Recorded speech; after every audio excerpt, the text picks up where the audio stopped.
I'm live on TikTok when Dr. Candace personally invite me to her birthday party.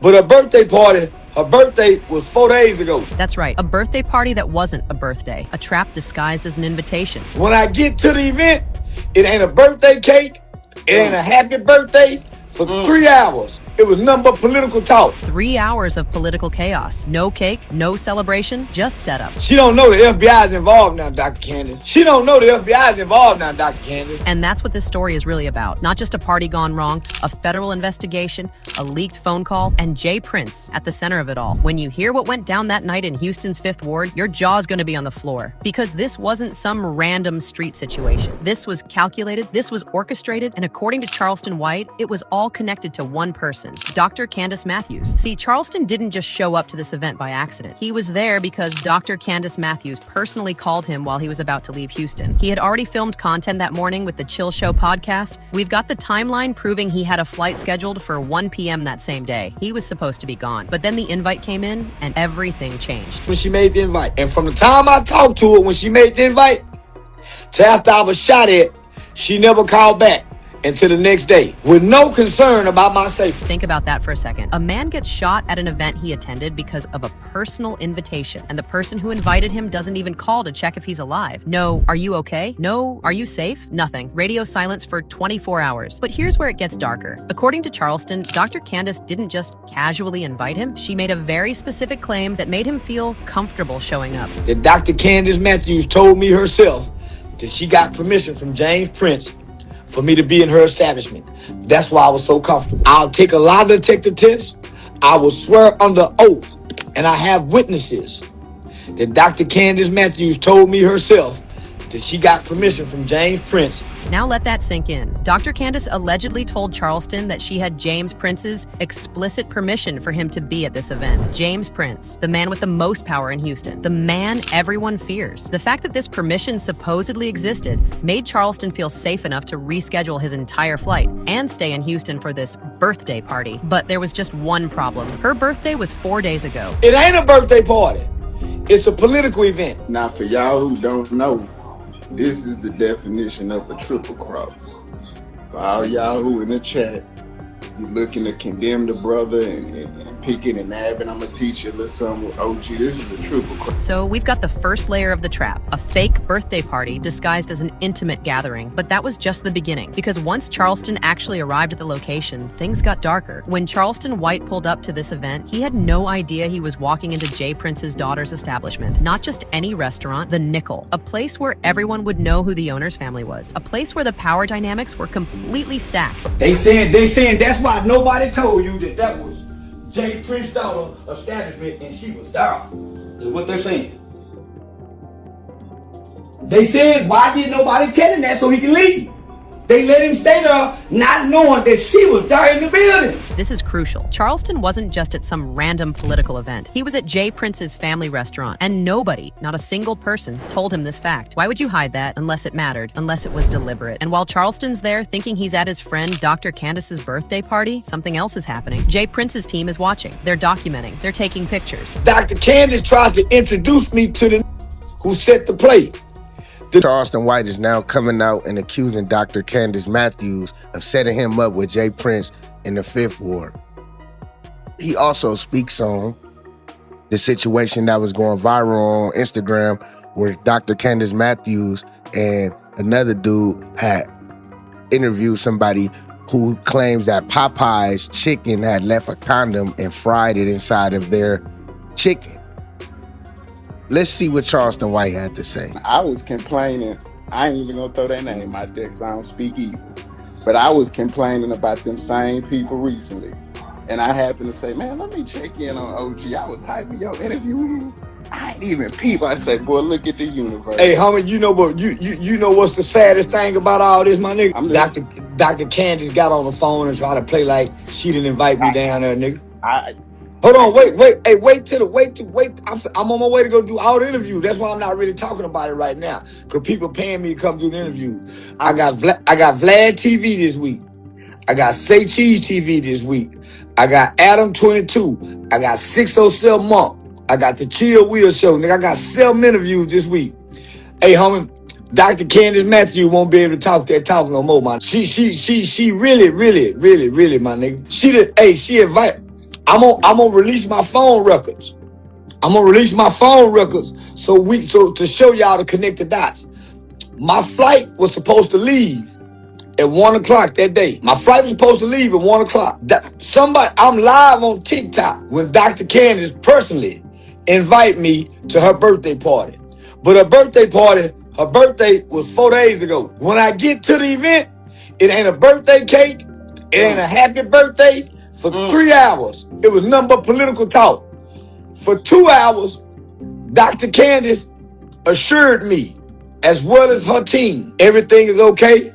You good here. She kept assuring me. I saw the energy change. The guy, I saw the energy change. But Dr. Candace downplayed it. Every time Charleston tried to alert her that something was off, every time he noticed the cameras, the strange conversations, the energy shift, she would dismiss it. Don't worry about it. We got this. Everything's fine. For 3 hours, this went on. 3 hours of Charleston being kept comfortable, kept in place, kept unaware of the real situation happening around him. And here's the thing that really exposes what was happening. Charleston wasn't just being observed. He was being separated from escape routes. He was being managed. Dr. Candace Matthews put me on the microphone, and that was a decoy to rush me out the door as soon as I got off the microphone so I wouldn't have to go talk to them. They knew what was going on, man. Dr. Candace Matthews, off-duty police officer who was on personal protection, they saved the day. Wait, she put him on a microphone to speak and then immediately rushed him out of the building using off-duty police officers as security. Why would you do that? Why would you put someone on a mic and then immediately evict them unless the point wasn't to hear him speak? The point was to create a moment. Then the shots came. According to Charleston, he was being rushed out of the building when gunfire erupted. Multiple shots, a political event, white politicians in the building, but almost immediately the narrative got flipped. They came out and lied.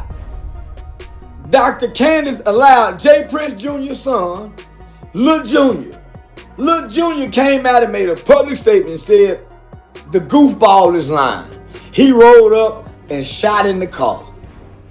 That's what they said. And everybody said, yeah. Let's be clear about what happened here. They claimed that Charleston pulled up to Jay Prince's daughter's restaurant, hung out of his car, and randomly started shooting at a political event, all while unarmed security was escorting him to his vehicle. It's an absurd story. It makes no logical sense, but it was the story they pushed. And the worst part, Dr. Candace Matthews went along with it. And Dr. Candace went along with that lie until Hellcat released the footage. Dr. Candace didn't know we had on meta glasses. They didn't know we had on meta glasses until we dropped the footage. Now they don't want to talk. This is where evidence becomes critical. Charleston had metal glasses, recording devices, capturing the entire event in real time. When that footage dropped, it proved several things. 1, Charleston didn't have a gun. He was never armed. 2, Dr. Candace knew this because he was with her the entire time. He could have gone to prison for something he didn't do. That's where Jay Prince and them would have had me. That's why they were trying to say I shot. Wow, I would have got charged for shooting the gun within where liquor and alcohol is, where political people is. And outside, they were trying to put the case on me, y'all. Checkmate. They was trying to put the case on me, y'all, by reversing the role so I could come back with the Uno card, the reverse card, and put it back on them. But Charleston didn't stay silent. He released something that changed everything. A phone call between himself and Dr. Candace Matthews. And in that call, Dr. Candace essentially confirms parts of his story. That's where she tipped her hand at. So they had one out to keep the eye if it came. That's why he took the picture. Oh, Dr. Candace Matthews. She playing both sides. Think about what she just said. I didn't know if you was coming or not. If this was a legitimate birthday party, a spontaneous, casual invitation, why would it matter if he came or not? But if this was a planned setup, if this was orchestrated, then knowing whether he would show up becomes crucial. It affects timing. It affects logistics. It affects whether the trap springs or not. And there's more in that call, something even more damaging. She said, I called James myself. She told me she called James herself. And she said, James, I don't need none of that. It's my birthday. My brother gonna be. She told me she called him and got permission. That's why I was so comfortable. That's why I was so comfortable in James Prince's daughter's establishment in 5th Ward. Because Dr. Candace Matthews herself, I'll take a lie detector test. I will swear under oath. And I have witnesses that Dr. Candace Matthews told me herself that she got permission from James Prince for me to be in her establishment. So, according to Charleston, Dr. Candace explicitly told him that she called James Prince and got approval for him to be there. But here's the question that haunts this entire narrative. Was that true? Did she really call James Prince? Or was she lying to make Charleston feel comfortable enough to stay? And if she did call James Prince and he approved, then what does that mean about what happened next? Notice the shift in her behavior after the shooting. Suddenly, she's not concerned about Charleston's safety. She's concerned about being protected from James Prince. She's calling her husband into it. She's asking people to produce apology videos. Someone who's been told to distance herself from Charleston White. Someone who's been threatened into silence. And here's where this story transcends street-level drama and becomes a federal case. She don't know the FBI is involved now, Dr. Candace. She don't know the FBI is involved now, Dr. Candace. Why? This was a political event, not a birthday party. The shots was fired while political candidates was in prison. This is a different kind of investigation, James. Checkmate, checkmate, checkmate. Think about what you're hearing. Shots were fired at a political event. White politicians were present. This wasn't a shooting in an alley over street beef. This was violence at a high-level political gathering. And the FBI took notice. Now, the FBI want to see phone records because I was supposed to be on an airplane. Dr. Candace invited me to an event that made me delay my flight. I'm going to reschedule my flight. The only reason I stayed in Houston was to go to Dr. Candace's event. My flight was supposed to leave at 1, 2 o'clock. Reverse uno. They went to make a phone call. Reverse uno. They think I'm dumb. Oh, they think I'm dumb. They think I'm dumb. Oh, no, I went to law school for a reason. The FBI is requesting phone records from 3 sources: Charleston's phone, Dr. Candace's phone, and, most importantly, Jay Prince's phone. Because if they can establish a pattern of communication between these 3, on the day of the event, they can prove coordination. They can prove that the shooting wasn't random. They can prove that Charleston was lured there deliberately. So now that James, I'm finna show y'all how this worked. First, his son came out and made an unofficial statement and told a lie. They always lie, and they always get caught in a lie. Now here comes James Prince with a cryptic message, the boogeyman. FBI on ya, over there on ya, James. And guess what? I got FBI watch protection. James Prince went from silent to cryptic to defensive, all within days. He sent messages, he put out statements, he tried to control the narrative, and Charleston noticed it all. But here's the real bombshell. So right now, as of today, there's an unofficial investigation. James, I'm flying in to make it official.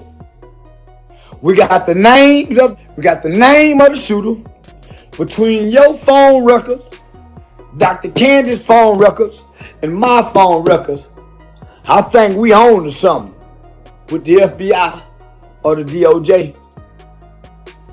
Everybody knows I'm a Republican. Registered Republican.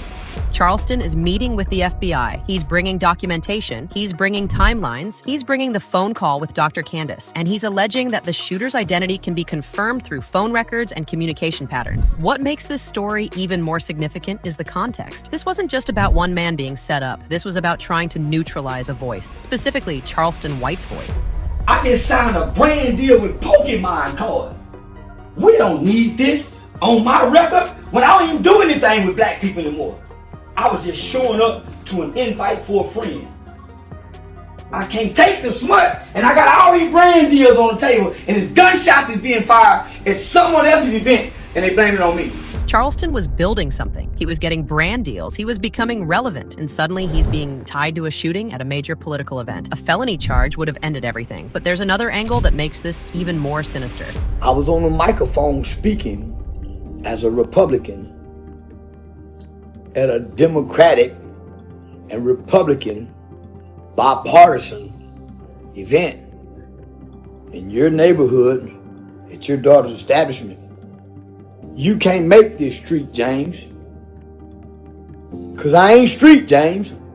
I was there as a registered Republican who was invited there by a community activist to speak bipartisan That's why I was on the microphone, James, speaking, voting.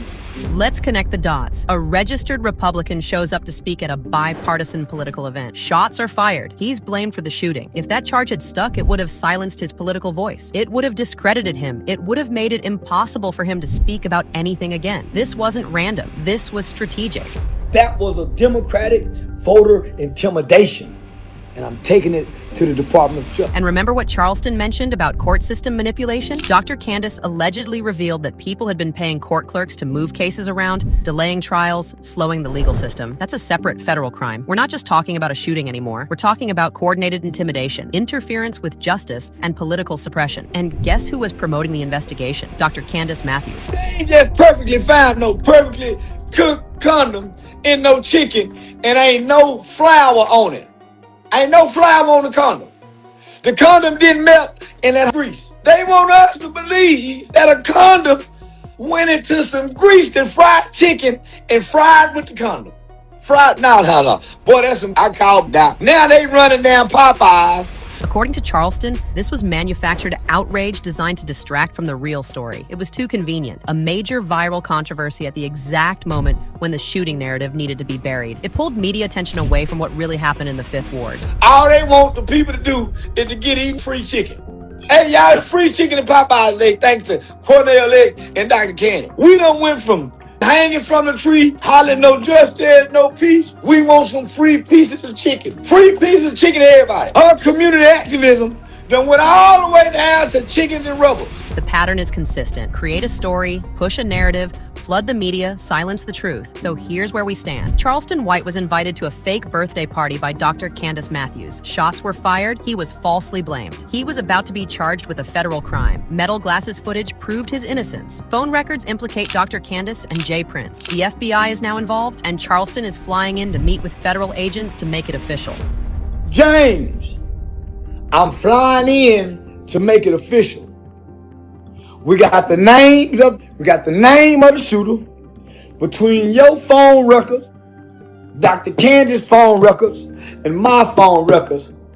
I think we own to something with the FBI or the DOJ. This isn't just a street story. This is a federal case. This is political intimidation. This is witness tampering and obstruction of justice. And it all leads back to one man, James Prince. Everything. The fake party, the location concealment, the false accusation, the media manipulation, the court delays. It all connects. Charleston White is now coming out and accusing Dr. Candace Matthews of setting him up with Jay Prince in the Fifth Ward. Dr. Candace Matthews isn't the villain of this story. She's the tool. The real architect is Jay Prince. And according to Charleston, he's about to prove it. The FBI has the phone records. Charleston has the metal glasses footage. And the truth is about to come out. Now they don't want to talk. Now they want to switch the subject like ain't nothing happened. Right. She don't know the FBI is involved now. They wanted silence. They got investigation. They wanted to bury the story. They got federal charges. They wanted Charleston White gone. They got checkmate.